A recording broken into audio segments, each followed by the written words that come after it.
ഈ ചേച്ചിയിൽ ഇപ്പൊ ഭാര്യയാണ്, ചേച്ചിയെ കുറിച്ചുള്ള നല്ല ഓർമ്മ എന്താണുള്ളത്? നല്ല ഓർമ്മ എന്താണുള്ളത്? ഇപ്പൊ പറയണം. ചേച്ചിയെ കുറിച്ചിട്ട് നല്ല ഓർമ്മകളൊന്നുമില്ല. ഒന്നുമില്ലേ? ചേച്ചി കേട്ടല്ലോ ഒന്നുമില്ല എന്ന് പറയണ.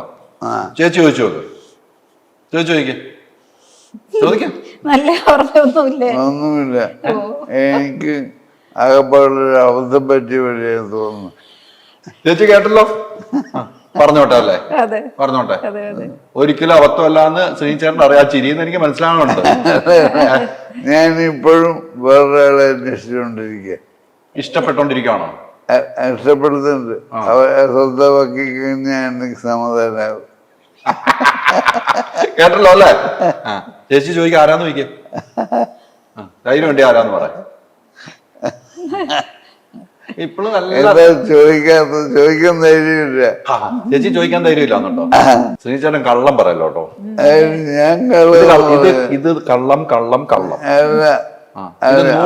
ആളെ പേര് ഞാൻ പറയില്ലെങ്കിലും ഇപ്പൊ ചെലപ്പോ പറയില്ല. പക്ഷെ ആളുണ്ട്, ഇവളോട് പറഞ്ഞിട്ടുണ്ടോ?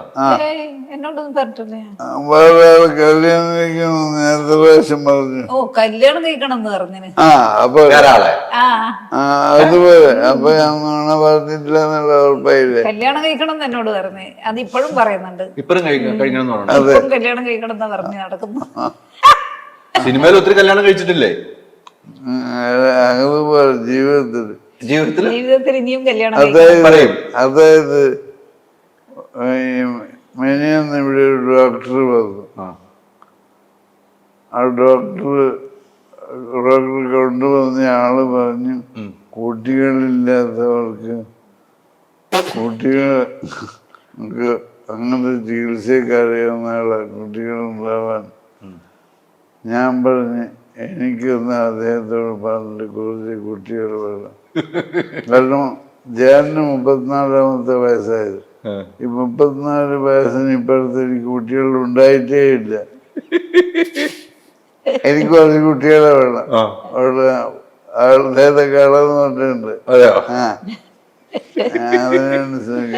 ഈ പറഞ്ഞ പോലെ ഈ ഇപ്പൊ ചേച്ചിയുടെ അടുത്ത് പറഞ്ഞല്ലോ എനിക്ക് വേറെ കല്യാണം കഴിക്കണം എന്നൊക്കെ.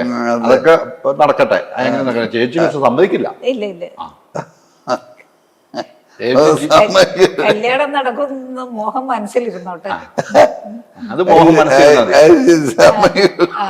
പറയണൊക്കെ നമ്മള് കേൾക്കും അല്ലേ ചേച്ചി? മോഹം മനസ്സിലിരുന്നോട്ടെ. ഞാൻ എവിടെയെങ്കിലും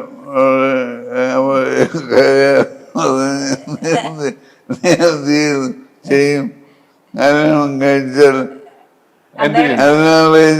ഞാൻ തന്നെ ചെയ്യും. ഞാൻ തന്നെ കല്യാണം കഴിക്കും.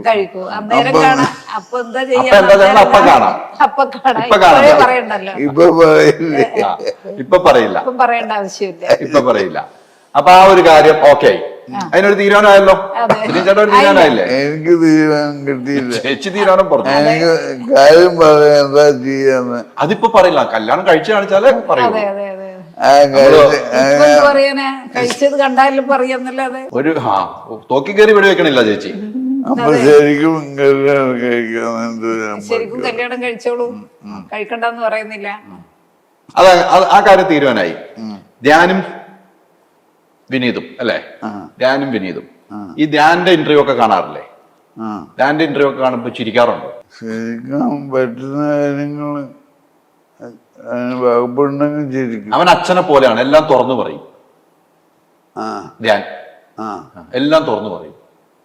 ഞാൻ പലതും തുറന്ന് പറയില്ല. പക്ഷെ യഥാർത്ഥത്തിൽ അതെയോ? അതെ, ഉറപ്പാ? അവൻ ഇങ്ങനെ തുറന്ന് പറയുന്നു. ആ തുറന്നു പറയുമ്പോ എന്ത് തോന്നും ശ്രീചേട്ടന്? അപ്പൊ എനിക്ക് ഇഷ്ടപ്പെടാറില്ല. ഇഷ്ടം എന്റെ സ്വഭാവം നേരെ തിരിച്ചാണ്. പലതും ഞാൻ തുറന്ന് പറയില്ല. അപ്പൊ അവൻ പറയുന്നത് എനിക്ക് ഇഷ്ടപ്പെടില്ല. എന്നെ അവന്റെ അഭിനയമൊക്കെ ഇഷ്ടമല്ലേ? ധ്യാന്റെ സിനിമ അഭിനയമൊക്കെ അവൻ അഭിനയിക്കുന്നുണ്ട്. ഈ കൗണ്ടർ അടി നിർത്തിയിട്ടില്ല അല്ലേ? കൗണ്ടർ അടി നിർത്തിയിട്ടില്ല അല്ലേ? കൗണ്ടർ അടി നിർത്തിയിട്ടില്ല അല്ലേ? ചേച്ചിയോട് ഒരു കാര്യം ചോദിക്കാനുണ്ട് എനിക്ക്. ഞാൻ പറഞ്ഞ ഒരു ഇന്റർവ്യൂവിൽ പറഞ്ഞിട്ടുണ്ട്, ശ്രീചേട്ടൻ ആശുപത്രി കിടക്കുമ്പോൾ പൊറോട്ട വേണമെന്ന് പറഞ്ഞ കഥ. ആ കഥ എങ്ങോട്ടാണ്? പൊറോട്ട ഞാൻ അങ്ങനെ പറഞ്ഞിട്ടൊന്നുമില്ല. പക്ഷെ ഏതെങ്കിലും സന്ദർഭത്തിൽ അസുഖമൊന്നും ഇല്ലാത്ത സമയത്ത് പറഞ്ഞിട്ടുണ്ടാവുമായിരിക്കും. പൊറോട്ട വേണമെന്നോ? ഓ, ഞാൻ കൊല്ലത്തിൽ ഒരിക്കലെങ്ങാനും ഒരു പൊറോട്ട തിന്നെങ്കിലായി, അത്രയേ ഉള്ളൂ. അത് പലപ്പോഴും നീയാട്ടന്റെ കൂടെ പുറത്തു പോകുമ്പോ ഇന്ന് ഒരു പൊറോട്ടയല്ല ആവാന്ന്, മറ്റു വീട്ടിൽ കയറ്റിയിട്ടൊന്നും പൊറോട്ട പണ്ട് മുതലേ പൊറോട്ട കയറ്റാറില്ല. ഓ, ഇവര് ഇഷ്ടപ്പെട്ടു പോകുന്നതിന് പൊറോട്ട വീട്ടിൽ കയറ്റൂല. അങ്ങനത്തെ മോശം സാധനമൊന്നും കഴിക്കാൻ ഞാൻ സപ്പോർട്ട് ചെയ്യില്ല. പൊറോട്ട മോശം സാധനമാണോ? മൈദ കൊണ്ട് അടിച്ച് അങ്ങനെ കേരളത്തിന്റെ ദേശീയ ഭക്ഷണം എന്നാ പറയണത്.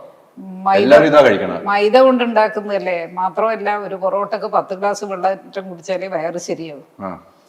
അതുപോലത്തെ ഭക്ഷണം കഴിച്ചിട്ടല്ലേ അസുഖങ്ങൾ വരുന്നത്. അതുകൊണ്ട് ഞാൻ എപ്പോഴും കഴിക്കരുത് എന്നാ പറയുന്നത്.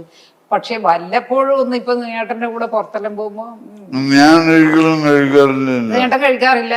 ഒരു പൊറോട്ട അന്നേരം ഞാൻ കഴിക്കും. അതുപോലെ ഞാന് എപ്പോഴെങ്കിലും അമ്മക്ക് എന്താ വേണ്ടതെന്ന് ചോദിച്ചപ്പോ ഒരു പൊറോട്ട എന്ന് പറഞ്ഞിട്ടുണ്ടാവും. അതിനു വേണ്ടിയിട്ടായി പറയുന്നത്. അപ്പൊ ഇപ്പം പുറത്തല്ലേ ഉള്ളു, അന്നേരം ഒരു പൊറോട്ട കഴിക്കാൻ എന്നുള്ള അർത്ഥത്തില്. ഇന്റർവ്യൂ ഒക്കെ അമ്മയും കാണുന്നുണ്ടല്ലോ. ഞാൻ എല്ലാം ഒന്നും കാണും, കുറെ ഒക്കെ കാണാറുണ്ടല്ലോ. അപ്പൊ ഈ കഥകളൊക്കെ പറഞ്ഞ ഇന്റർവ്യൂ ഒക്കെ കണ്ടിട്ടുണ്ടാവുമല്ലോ. അങ്ങനെ എനിക്ക് കുറെ സങ്കടം ഉള്ളത് കൊണ്ട് അങ്ങനെ എല്ലാ ഇന്റർവ്യൂ ഞാൻ കാണാറില്ല. എന്ത് സങ്കടം? അതെല്ലാം ഓരോന്നുണ്ടാവുമോ. അപ്പൊ ഞാൻ പറഞ്ഞതിൽ സങ്കടമുണ്ടോ? അങ്ങനെ അല്ല, എന്നാലും കുഴപ്പമില്ല. ഞാൻ പറഞ്ഞതിൽ എന്തോ സങ്കടമുണ്ട് അല്ലേ? ഞാൻ പറഞ്ഞതിൽ എന്തോ സങ്കടമുണ്ട് അല്ലേ? ആര്? ധ്യാനൂട്ടൻ. ധ്യാൻകുട്ടൻ പറഞ്ഞതിൽ എന്തെങ്കിലും സങ്കടമുണ്ടോ? അങ്ങനെ പറഞ്ഞതിന് ഞാനൊരു ജോക്കായിട്ട് പറയണല്ലോ അതൊക്കെ.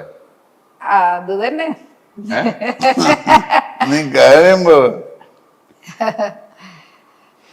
അല്ല, അതൊക്കെ അങ്ങനെ പറഞ്ഞു ഒരു തമാശ രീതിക്ക് എടുത്താൽ മതി അല്ലേ? ഒരു അമ്മയെ കുറിച്ച് മോൻ തമാശ രീതിക്ക് പറയുന്ന കാര്യം, മോനെ കുറിച്ച് അമ്മമാരും അച്ഛന്മാരും തമാശ രീതിക്ക് പലതും പറയാറില്ലേ? അതാ തമാശ രീതിക്ക് നമ്മൾ എടുക്കാവുള്ളൂ അല്ലേ? അത്രയൊക്കെ ഉള്ളൂ അല്ലേ? ആൾക്കാരൊക്കെ മൊത്തം തമാശയിലെ എടുക്കും, കുഴപ്പമില്ല. ആൾക്കാര് മൊത്തം തമാശയിലല്ലേ അവന്റെ സംസാരം കാണുന്നത്. ഞാനെല്ലാം മാറിയപ്പോ ഞാൻ എന്റെ ഒരു ലാസ്റ്റ് ഇന്റർവ്യൂ പറഞ്ഞു, അതോടുകൂടി ഇന്റർവ്യൂ നിർത്തുകയെന്ന് പറഞ്ഞു. എന്റെ ഒരു സീരിയസ് ഇന്റർവ്യൂ ആണ്, തമാശയും ചിരിയൊന്നും ഇല്ലായിരുന്നു. നല്ല ഗൗരവമായിട്ട് കുറെ കാര്യങ്ങൾ തുറന്നു പറഞ്ഞു ധ്യാൻ. പക്ഷെ അവൻ ചെറുപ്പത്തിലൊക്കെ പഠിക്കാനെല്ലാം മിടുക്കനായിരുന്നു. വിനീതൂട്ടനേക്കാളും ഒന്നും കൂടി ഷാർപ്പ് ബ്രെയിൻ ആയിരുന്നു അവൻ്റെത്. പിന്നെ അച്ഛൻ തന്നെ റാണി ചെയ്യുന്ന പ്രൊഫഷൻസി പ്രൈസ് കൊടുത്തിട്ടുണ്ട് അവന്. അതിന് ഫോട്ടോ ഉണ്ട്.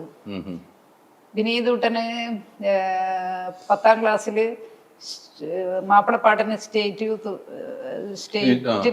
പ്രൈസ് കിട്ടിയില്ലേ? ആ സമയത്ത് ധ്യാനൂട്ടൻ അച്ഛൻ പിന്നെ പ്രൊഫഷൻസി പ്രൈസും കൊടുത്തിരുന്നു. വിനീതൂട്ടന് ഗോൾഡ് മെഡല് അത് അച്ഛൻ തന്നെയാണ് കൊടുത്തത്. അവര് റാണി ചെയ്യുന്ന അച്ഛനെ ഇൻവൈറ്റ് ചെയ്തു അവിടുത്തെ ആനിവേഴ്സറിക്ക്. അപ്പോ ഏട്ടൻ തന്നെയാണ് 2 പേർക്കും കൊടുത്തത്.